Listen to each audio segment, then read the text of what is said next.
So clearly, Eminem and his team are taking the Stans documentary, set to release in cinemas in 2 days, a lot more serious than many fans initially expected. And we got teaser after teaser from Eminem on X, perhaps the most active he's been all year. And we also got a new one that teased some new music on the way. And we even got a reaction from the OG Stan. And before we dive into it today, we also got a lot more saved up for the latter part of the video, like DJ Vlad getting blasted for some of the comments he made about Eminem that left social media users scratching their heads. We got JID on Animals Part 1 featuring Eminem, and we also got the latest monthly report for the most streamed rappers on this platform in July 2025. And we got some extra saved up for Joyner versus Skepta, since you know Skepta's had this impression that he's so much bigger than Joyner, and we got a lot more to add to our collection that shows anyone who believes that is pretty much deluded. And starting with the teasers ahead of the release of the Stans documentary in cinemas in a few days, we've been getting snippets from Eminem on X from how hip-hop gave him the confidence he never had when he was a young'un to how he encrypts his lyrics to protect his work.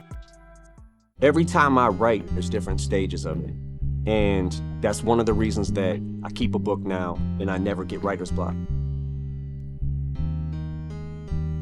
I'm always able to go back in my book and have unlimited ideas. Sometimes I just write my rhyming words down and not the stuff in between, so that it can't be put together if someone finds it.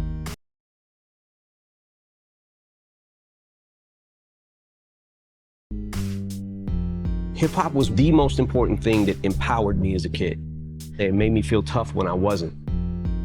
I was a scrawny little kid, growing up on 8 Mile, walking up the fucking block, put headphones on, and it made me feel powerful. Hip-hop taught me how to throw my first punch, gave me the confidence. It was like my dad, and it was the only thing that made me empowered. It made me feel good about myself, and when I started being able to write rhymes and figured out I could do it, that's where the feeling comes from. What's your first question? Early Eminem, Slim Shady. Too much? What I call a natural born killer. Definitely a loose cannon. I think I do have an addiction to Eminem. Every single song, over and over. There's a Slim Shady in all of us. You know what? I can marry this guy. I had no idea that what I was listening to was a white guy. I would say that I'm a stan. I know 3 albums back to back lyrically, every single word of everything. And we even got a recent review from the OG Stan, Devon Sauer, who took to X, saw Stan's powerful. Eminem continues to amaze me as an artist and a human. Director Steven Leckert, you killed it. I may have shed a couple of tears. And of course, the $1 million question. Any new music in it? And as far as we know, it is pretty much confirmed that this is set to release with a soundtrack album, as we got another teaser from Eminem just hours ago. Stans on the Stand. Free prescribed popcorn bucket with Stans movie ticket, select locations worldwide while supplies last. And as you can see, it included the fine print, official soundtrack available now. And the speculations began on what to expect. Over on X, some still choose to press X to doubt. I still have my doubts that it is available now, but the fact that it looks like it is all it says at the bottom is a good sign. Maybe the documentary releases on the 26th digitally and not the soundtrack, either that or you can purchase a physical copy of the OST at your theater. And expecting Eminem to have physical copies on release day is crazy, not gonna lie. He's been missing out on perhaps an additional 100,000 first week sales for his recent studio albums due to his post-traumatic leak disorder. Post-traumatic leak disorder is what I had. Have? You sure about that? And this is the real question right now. I'm wondering if it'll be new music on Friday or just a collection of songs from his albums, hoping for the first. I mean, it could be a mix that also includes a new single, like Lose Yourself was for the 8 Mile soundtrack. And I'll be looking forward to your thoughts on what to expect this Friday. And it seems Eminem decided to set up Paul Rosenberg in a more recent post. I mean, he's gotta know that it is a growing number of fans on social media who've been blaming Paul Rosenberg for some of the questionable decisions they've made in recent years. Eminem posted, "Sorry Paul, only 2 days until Stans hit theaters worldwide." Hey, what's going on? It's Paul. Listen, if you want to talk to those camera crews, go ahead. Just don't say a bunch of dumb shit. All right, call me back. And as expected, Paul Rosenberg is already getting dragged. Paul Rosenberg is a frozen turd. And now's a great time to visit when Eminem got the Merriam-Webster dictionary thinking out loud on X over Stan back in July that went viral. The word Stan comes from the Eminem song Stan, which is about one of his obsessed fans. What if Eminem named the fan Dennis? We could be saying, I Dennis Beyonce. Brother, And they added, anyways, I hope you get this, man, hit me back. Just a chat. All love like tennis. This is Dennis. What's that? What's that, brother?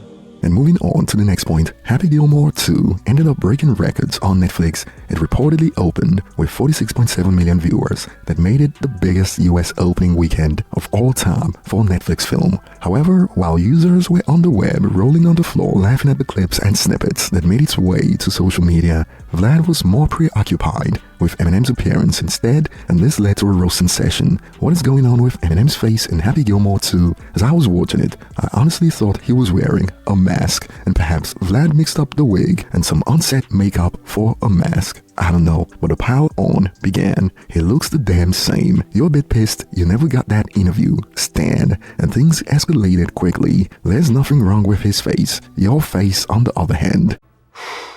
Boy, I mean, that really got out of hand fast. It jumped up a notch. It did, didn't it? And this convo spilled over to Reddit about Vlad being salty. He never got that interview. He constantly mentions M. He used to mention Dre often, but now he's mentioning him so M can get angry and diss Vlad on the song, so Vlad can go back and forth with El Jamar. Vlad is doing this for attention and views, and M knows this, which is why when Gucci Mane and Rick Ross dissed him, M ignored them, laughing emoji. However, Rick Ross did get something on that despicable freestyle, the same one that got Rick Ross to change his tone after he dropped, and he chose to instead seek to collaborate with Eminem rather than battle. But Eminem's also playing the character of the heckler from Happy Gilmore in '96, so that also explains his makeup in the film, since he's Donald Jr. And moving on, we got JID recently speak on Animals Part 1 on how the verses came about on Capital Extra that sparked some interesting reactions. Animals featuring Eminem. This track, yo, UK, this track you're about to hear, if you haven't heard it before, like it's like a cold plunge. So what comes first, his verse or your verse? And who sent the beat? I go, he goes. I was like, damn, bro, you rapped a long time. I added some. It was fairly simple, bro. Bro's amazing. And it's great to have like mixtape him. Like everybody like is caught up on like albums and all that stuff. It's good to have like a freer, you know what I'm saying, a different realm of hearing older artists in his greatness still. Yeah. So I don't know. Just super respect for him giving the opportunity. Now, thanks to Skepta for instigating the whole US versus UK rap conversation. Right there under the post, you can find reactions like these. Another example of why the United States is miles ahead of the United Kingdom when it comes to rappers. And I'd say using Eminem and JID as examples are overkill. But remember, it was all about the best of the United States versus the best of the United Kingdom. And I have to agree, the USA is miles ahead and it is not even close. And better yet, in my opinion, Skepta lost to Joyner Lucas 2-1, and this is supposedly the best rapper according to Drake. One of the UK's GOATs lost to Joyner Lucas. And moving on, we got the latest monthly report for the most streamed rappers on YouTube Music in July 2025, and it went as expected. When it comes to the #1 rapper, Eminem held onto the top spot, increasing from 372 million streams in June to 388 million streams in July. And like we predicted in our coverage in June, Drake at #2 with 296 million streams makes it the first time in 2025 that he surpassed Kendrick Lamar, who came in at #2 with 270 million streams, and Travis Scott and NBA YoungBoy completed the top 5. And since the battle between Joyner Lucas and Skepta was on in July, head-to-head, when it comes to YouTube Music, Joyner won the numbers battle on this platform with 47.6 million streams compared to Skepta's 20.2 million streams. Now, I know what those in Skepta's corner are thinking right now. It is not fair. Joyner released an album on the 18th, and I agree, but when you compare the numbers before ADHD 2 dropped, Joyner still had Skepta beat with 17.8 million streams compared to Skepta's 10.2 million before ADHD 2 released. Oh no. Damn. Now you might also say, but Joyner's numbers only increased because of the battle, but even before Friendly Fire dropped on the 10th, this was how it went for the first 9 days of July on the platform. Joyner Lucas came in at 8.5 million streams, and Skepta came at 4.8 million streams before the battle started. Shall I go on?